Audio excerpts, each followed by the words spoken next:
If you asked most people what the Buddha's secret to peace was, they would say, meditation. But here is what I have come to believe after years of studying these teachings. Those are the doors. Meditation is a door. Acceptance is a door. Letting go is a door. Mindfulness is a door. And most people who study these teachings for years, who sit in meditation every day, who read the books, who try to accept and let go and be present, are still standing in the doorway. Not because they aren't trying, but because no one told them what they were actually walking toward.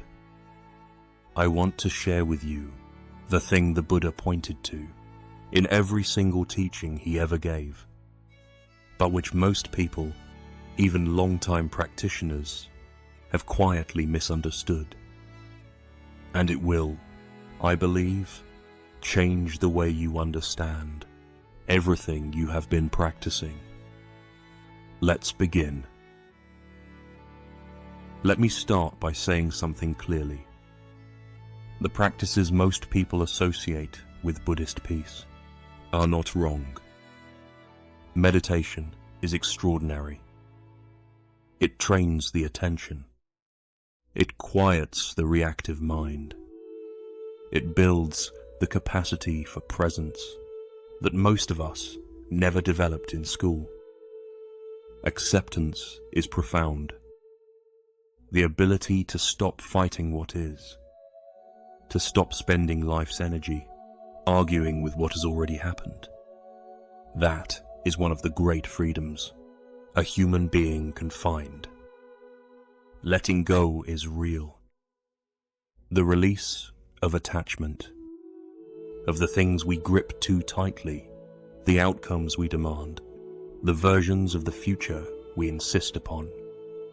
This releasing does bring relief. And yet, and I have seen this pattern so many times, many people who practice these things diligently still find that peace eludes them. They meditate, and during the meditation they feel something. They accept what they can accept. They let go of what they are able to let go. And then the day happens. And the peace they found in the morning is gone by noon. And they practice again. And it comes again. And it goes again. Maybe something is wrong with me. Maybe I'm not practicing enough. Maybe peace is something that other people get, and I simply don't. This frustration is a signal, not of failure, but of a misunderstanding about what peace actually is. And once that misunderstanding is cleared, once you understand what you are actually walking toward, the practices begin to make a completely different kind of sense. Here is the misunderstanding. Most people approach inner peace the way they approach most things in life, as something to be achieved. You work hard enough, you practice long enough, you meditate consistently enough, and eventually the peace arrives. Like a reward, like something earned, like the destination at the end of a long journey. Not even close. The Buddha taught something almost opposite to this. He said, peace is not something you create. Peace is something you uncover. It is not a reward for spiritual effort. It is not the destination at the end of the path. It is what is there now, beneath the disturbance. It is what will be there after the disturbance passes. The peace you are searching for is not somewhere else. It is not waiting for you at the end of a longer practice. It is not going to arrive when you finally get it right. Right now, underneath the noise, underneath the searching, underneath the very effort to find it. The Buddha used an image that I think is the most important image in all of his teaching. He compared the mind to the sky. Clouds come, storms come, fog comes, thunder and lightning, and we spend our lives trying to push the clouds away, trying to create clear sky. But the sky, the deep, blue, limitless sky, was always there. It was there behind the storm. It was there in the fog. It was there on every grey and heavy day that felt like it would never end. The sky didn't need to be created. The sky didn't need to be earned. The sky simply needed the clouds to be seen through. And the clouds are what he called craving, aversion, and ignorance. The practice is not to create the sky. The practice is to thin the clouds. The Buddha had a word for this. The word he used for the deepest peace, the peace that does not depend on conditions, the peace that is not created or earned, was Nibbana. In the Sanskrit tradition, you may know it as nirvana. Most people, when they hear this word, think of a destination, a place, a state to be reached, something far away, requiring years or lifetimes of practice before it is accessible. But look at what the word actually means. Nibbana comes from two roots. Ni, meaning out or away. Vana, meaning craving, the extinguishing of the flame of wanting, the end of the endless reaching for something other than what is. Do you see what this implies? Peace is not a state you add. Not when you add enough meditation. Not when you accumulate enough spiritual merit. Not when you finally arrive at some advanced state of practice. When you stop demanding that this moment be different. When you stop fighting what is. In that stopping, even briefly, even for a moment, what is there? The peace that was always there, revealed, not created. This has a profound practical implication. If peace is something you achieve, something you build, create, earn, then the more you try, the better. The harder you work, the faster you arrive. But if peace is something that is revealed when craving is absent, then the effort to achieve peace is itself an obstacle to it, because the effort contains craving. The reaching for peace is itself a form of reaching, and reaching is the very thing that disturbs the sky. They are using craving to try to end craving. They are adding another cloud in the effort to clear the sky. Let me tell you about a student. She had been meditating for 12 years. She had gone on retreats. She had sat for hours each day. She had studied the texts. She had sat with teachers whose reputation for wisdom was unquestioned. And she was tired. Not tired in the way of someone who has rested too little. tired in the way of someone who has been searching for a very long time and has not yet found what they were searching for. She went to her teacher. She said, "I have been practicing for 12 years. I have had moments of peace, beautiful moments, real moments, but they don't last. And between them, there is still this constant reaching, this sense that I am always getting close, but never quite arriving. What am I doing wrong?" Her teacher was quiet for a moment. Then she asked. The student thought, "I am trying to find peace," she said. The teacher nodded slowly. The student waited. The teacher continued, "I need to search for it. I need to get to it. It is somewhere else, at the end of this sitting, or the next one, or the one after that. And every time you tell your mind that, you create the very distance you are trying to cross." The student sat with this for a long time. Then she asked, "So what should I do instead?"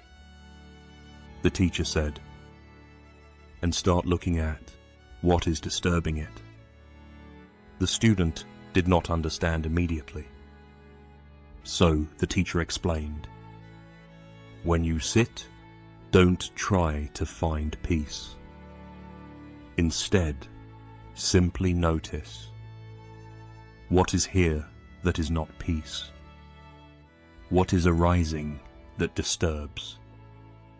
What is reaching, or wanting, or resisting, or fearing? Notice it. Name it. Don't fight it. Just see it clearly. And when it loses its grip, even for a moment, what is left? Not something you created, not something you earned. Always there, already there, never not there."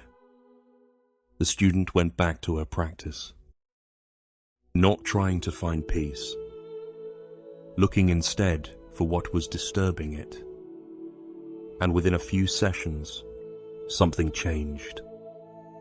Not dramatically, not as a sudden arrival, but like a sky slowly clearing. She found that the moments of peace were not being created. They were simply being uncovered, as if they had been there all along, waiting for the searching to stop. I want to offer you a practice today. But before I do, I need to tell you what this practice is not. This practice is not stopping the effort of meditation. It is not abandoning the practices you have. It is not giving up on the path. It is something much more subtle than that. From, "I am trying to find peace," to, "I am looking at what is not peace." From, "I need to achieve something," to, "I am removing what is in the way." Same practice, different relationship to it, completely different result. Your chair, your sofa, wherever you are now. Now, instead of asking, "Where is my peace?" ask instead, and then simply look. Don't fight what you find. Don't try to remove it. Just see it clearly. Is there a worry? See it, name it, worrying. Is there a tightness in the chest? See it, feel it, tightness. Is there a restlessness, an urge to do something else? See it, restlessness.